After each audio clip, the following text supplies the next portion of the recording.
जीवनात चालताना दोन प्रकारची माणसे असतात. ती पावलोपावली तुम्हाला भेटणार. एक गोड बोलणारी माणसं आणि दुसरं स्पष्ट बोलणारी माणसं, रागवणारी माणसं. गोड बोलणाऱ्या माणसांचा तुमच्याकडून काही ना काही स्वार्थ असतोच, पण जे स्पष्ट बोलतात, खरे बोलतात, त्यांना तुमच्याकडून काही घेणं देणं नसतं.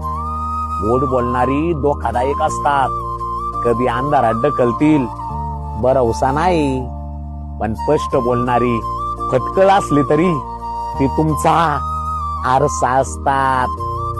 अशी रागवणारी स्पष्ट बोलणारी व्यक्ती तुमच्या जवळ असेल ना, तर तुम्ही भाग्यवान आहात. त्यांना जपा, कारण तीच तुमची असतात.